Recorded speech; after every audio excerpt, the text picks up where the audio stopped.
Halo semuanya, kembali lagi dalam pembahasan series Ultraman Blazer bersama Miao. Bukan ya. Bersama Koko Ultranil di sini. Banyak yang bilang aku mirip Bang Regi Miao Auk ya. Emang bener guys. Kasih tau di komen ya.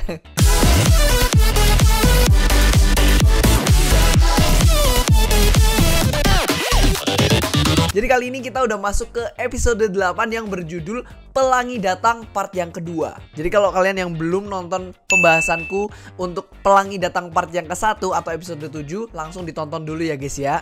Oke, sebelum kita bahas, boleh gak sih kita nih apresiasi penulisan cerita episode 8 ini yang bagus banget. Sampai aku tuh ngerasa vibes ending di sini guys. Jadi kayak rasanya ini bukan ending tapi ending, rasanya kayak mirip ending gitu guys. Asli beneran arc Niji Kagachi ini bisa jadi arc ending karena dampak kaijunya itu yang seluruh dunia gitu loh guys. Yang besar banget. Kayaknya nggak seluruh dunia deh, pokoknya seluruh Jepang ya. Ditambah lagi villain yang nggak gampang dikalahkan. Dan semua karakter di tim Scarlet itu rasanya udah punya koneksi yang kuat satu sama lain sekarang ini. Oke, langsung aja kita mulai ya. Setelah kemarin di episode 7, Ultraman Blazer mengambil langkah cerdas dengan kabur dulu sebelum berhasil ditembak sama Kousennya Niji Kagachi. Gento jadi tidak sadarkan diri. Dia terbangun di rumah sakit dikelilingi oleh anggota-anggota timnya. Nah, baru aja bangun Gento langsung diupdatein apa aja yang terjadi ya.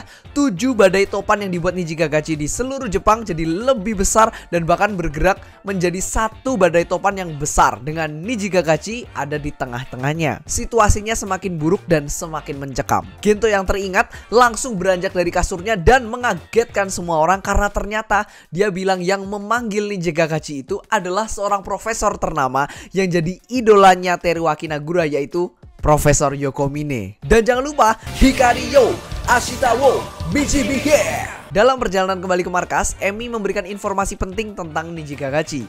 Untuk memanggil Niji Kagachi, seseorang harus mengumpulkan 7 gelang yang tersembunyi di seluruh Jepang. Lalu dia harus mencelupkan tangannya ke dalam mata air suci sambil memakai gelang-gelang tersebut yang akan menyebabkan munculnya tanda berbentuk ular di tangannya. Seperti yang terjadi dengan Profesor Yokomine. Dan ternyata Emi dapat semua informasi ini dari laboratoriumnya Profesor Yokomine. Good job Emi-san. Semakin cocok aja nih jadi waifuku. Iya. Sesampainya di markas Scarlet, terjadi sebuah perdebatan moral yang menurutku ini sangat menarik banget dan unik ya guys. Beda dari series Ultraman lainnya. Gento berpendapat kalau mungkin ada hubungan antara Profesor Yokomine dengan Niji Kagachi, maka salah satu cara untuk menghentikan Niji Kagachi yaitu dengan Profesor Yokomine mengorbankan satu orang demi menyelamatkan banyak orang lainnya. Nah, hal seperti itu belum pernah atau jarang ada di series Ultraman lainnya. Apalagi di series New Gen sekarang ini ya guys ya. Yang seringkali khusus Ultraman yang lainnya itu biasanya anak baru di timnya. Dan kalau dihadapkan dengan situasi moral yang sulit, itu pasti akan jadi bingung mengambil keputusan dan mengurangi kemampuan bertarungnya sebagai Ultraman. Atau kita sebutnya mereka pas bertarung jadi kena nerf lah ya. Karena sedang bingung mau ambil keputusan yang ini, mau atau yang itu, atau aku mau berpihak ke yang ini atau yang itu. Nah, penonton pasti ekspektasinya kan paling ini di Blazer ini juga sama, happy ending lah, gak ada yang mati. Tapi kali ini berbeda guys. Gento dia seorang pemimpin ya. Dia Taicho dari tim Scarlet. Dengan determinasi dan pengambilan keputusan yang tegas dalam situasi sulit begini pun, dia sebagai orang yang bertanggung jawab melindungi masyarakat gak segan-segan untuk mengambil keputusan berat. Gak segan-segan untuk mengambil nyawa satu orang demi menyelamatkan banyak orang lain. Walaupun satu orang itu adalah gurunya sendiri. Karena mereka tahu kalau Niji Kagachi menembakkan Kousen dari kristal di kepalanya, tim Scarlet berencana untuk menghancurkannya terlebih dahulu. Dan mereka akan menggunakan Earth Garon Mod 2. Rencana mereka simple ya. Mereka akan menghadapi Niji Kagachi dan Profesor Yokomine secara bersamaan. Nah, awalnya Gento yang akan menghadapi Profesor Yokomine, sedangkan Teruaki yang akan menghadapi Niji Kagachi dengan Earth Garon ya. Tapi Teruaki menolak. Nah, di sini nih vibe seriusnya dari episode ini bener-bener kerasa guys. Saat Teruaki menolak dan dia bilang dia yang akan menghadapi Profesor Yokomine, Gento bertanya, "Kamu yakin?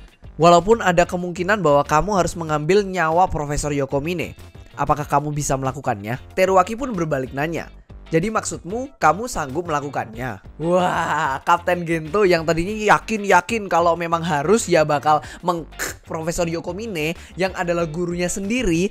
Tapi pas dihadapkan dengan pertanyaan, "Emang lu sanggup?" sejujurnya dia juga nggak sanggup mengambil nyawa gurunya sendiri.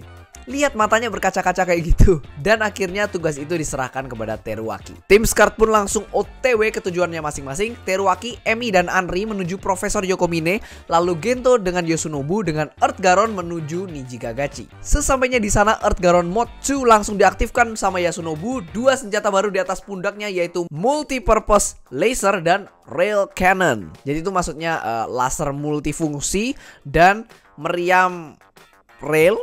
Pertama mereka mencoba menembakkan multipurpose laser terlebih dahulu berkali-kali ya, berusaha supaya apa? Supaya Nijigagachi itu membuka armornya guys. Di saat yang bersamaan Teruaki dan kawan-kawan sudah menghadapi Profesor Yokomine. Semuanya nodong Profesor Yokomine, termasuk Emi yang menjadi sniper di belakang. Ya, emang Emi ini paling keren guys, asli. Siapa di sini yang pengen di sniper hatinya oleh Emi? Sedang kita mendengarkan Teruaki dan Profesor sedang negosiasi, ternyata di medan pertempuran Earth Garon berhasil memaksa Nijigagachi untuk membuka armornya. Segera Yoshinobu mencoba menembak kristal di kepalanya pakai rail cannon, tapi malah nyasar entah kemana tuh tembakannya guys. Itu karena sebenarnya Earth Garon Mode 2 ini masih belum siap tempur dan belum lolos testing. Tapi udah cukup bagus lah ya. Seenggaknya sekarang mereka tahu kalau mereka bisa menembak lawan yang datang dari luar angkasa pakai Earth Cannon.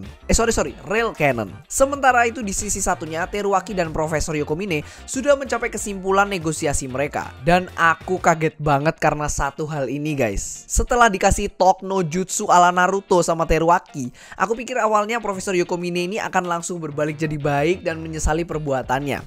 Seperti biasa. Ternyata enggak dong. Dia malah semakin menjadi-jadi dan mau menembak Teruaki. Duar! Layaknya seorang villain sejati di anime. Tapi beruntung Teruaki sudah siap dan berhasil menghindari tembakan si Profesor, lalu menembak gelang yang ada di lengan Profesor itu sampai hancur guys. Sayangnya walaupun segelangnya sudah dihancurkan, Nijigagachi tetap hidup dan nggak mati seperti yang diteorikan oleh Gento. Malahan pecahan 7 gelang itu berubah jadi sebuah kekuatan tambahan yang merasuki Nijigagachi, sehingga dia bisa menembakkan Kosen yang jauh lebih kuat, jauh lebih intens, dan menembaknya nge-spam guys. Asli ini nggak pakai reload. Earth Garon berhasil menghindar tapi sistemnya malah jadi down karena ya terkena hentakan ke tanah kali ya. Seperti biasa Gento keluar dari kokpit dan berusaha untuk menyalakan sistemnya secara manual dari luar. Walaupun sistem berhasil dinyalakan, tapi pergerakan Earth Garon terbatas dan hanya bisa menembakkan rail cannon cuma sekali saja lagi. Yoshinobu harus bisa memakai kesempatan satu kali itu dengan baik. Lalu Gento pun langsung berubah menjadi Ultraman Blazer. Dan ini guys kunci kalau Ultraman Blazer tuh mau menang dalam pertarungan. Dia tidak lupa berdoa guys. Walaupun sudah berusaha membungkam Nijigagachi, tapi sayang Ultraman Blazer tetap berkali-kali jatuh dan jatuh lagi guys. Tapi Gento yang mengendalikan Ultraman Blazer tahu bahwa dia hanya perlu untuk mengalihkan perhatiannya Nijigagachi supaya Yoshinobu bisa menembakkan rail cannon peluru terakhirnya. Dan bener aja Nijigagachi teralihkan perhatiannya dan Earth Garon berhasil menembakkan satu peluru rail cannon di kristal kepala Nijigagachi. Nembaknya juga dramatis banget guys ini. Ternyata dari kristalnya Nijigagachi yang hancur tadi keluar pelanginya guys, kayak air mancur begitu. Terus mungkin si Blazer dengan insting primitifnya tuh kayak, wow, warna-warni. Blazer ingin warna-warni. Terus dia langsung lompat, langsung diambil pelanginya guys. Aneh memang, pelangi kok bisa ditangkap. Dan ternyata di dalam Blazer ya, Gento mendapatkan stone baru ya, yaitu bergambar Nijigagachi. Di momen itu aku langsung nyadar guys, oh begitu toh gimmicknya Blazer Brace. Soalnya sampai tadi aku tuh masih bertanya-tanya ya, kalau Blazer Brace itu kan alat henshinnya Ultraman Blazer. Gimmicknya itu cuma Blazer Stone doang, kan Gento cuma pakai satu stone aja ya. Gak mungkin kan dia pakai stone-nya Trigger atau stone-nya Z begitu. Ternyata jadi power up-nya Blazer itu dari stone bergambar kaiju. Ya mungkin kata yang tepat bukan power up ya, lebih ke finisher aja sih. Kalau power up kan kayak Ultraman Gaia jadi V2 atau V3 gitu. Kok V3 Supreme. Dan setelah dimasukkan ke dalam Blazer Brace dan memencet tombol, Blazar pun mengeluarkan jurus terbarunya yang kunamain Blazar Rasen Shuriken. Udah kayak Naruto aja guys, ini reference Naruto kah ini? Gila guys, bentuknya ini keren banget ya. Senjatanya ini bener-bener unik, tapi ada reference ke senjata Ultraman dulu seperti Ultra Slash atau Cakram Ultraman. Dan inilah meme untuk episode ini, Ultraman Ninja. Cakramnya dilempar sama Ultraman Blazar, Niji Kakashi pun terbelah dua, cerut, dan meledak menjadi pelangi duar. Pertarungan sudah berakhir. Badai topan yang besar tadi sudah mereda dan langit kembali cerah. Di sela-sela itu Teruaki mendekati Profesor Yokomine. Kukira mau ditangkap apa gimana guys ya. Tahu-taunya dia minta tanda tangan sama Profesor Yokomine. Dasar si Teruaki, masih sempet-sempetnya dia, memang bener-bener ngefans nih kayaknya. Oh iya, tentang serangan barunya Ultraman Blazar, Gento katanya menyarankan buat menamainya Rainbow Kourin atau Rainbow Slash. Anggota-anggota Scart yang lainnya pada ketawa guys, soalnya menurut mereka itu cringe. Kalau menurut kalian serangan barunya Blazar, nama yang cocok apa guys? Kasih tau di komentar ya. Setelah pertarungan itu ternyata Gento dan Teruaki sedang jalan-jalan bareng ya ke kebun keluarganya Teruaki dan ngobrol-ngobrol santai. Dan ternyata Profesor Yokomine gak jadi dihukum guys ya di pengadilan karena buktinya tuh gak cukup. Katanya tidak mungkin satu orang sendiri bisa mengendalikan kaiju yang sebegitu kuat. Dan disitu berakhirlah episode 8. Menurut aku episode 8 ini keren banget sih guys. Asli, ini tuh penulisan ceritanya tuh top Marco top guys. Keren. Dan jangan lupa juga ikut nobar sama aku episode 8 ini versi dubbing Indonesia di RTV nanti hari Jumat depan ya, jam 9.30 malam. Episode selanjutnya yaitu episode 9 dengan judul Planet Musik akan tayang Sabtu ini tanggal 9 Agustus 2023 jam 7.28 pagi. Jangan lupa untuk like dan share video ini ke teman-teman kalian semua dan komen ya guys di bawah apa yang menjadi pendapat kalian untuk episode 8 ini. Jangan lupa untuk subscribe juga ke channelku karena kita on the road untuk mencapai 100.000 subscribers. Sampai jumpa di pembahasan episode selanjutnya. I'm Koko Ultranil signing off. Swatch.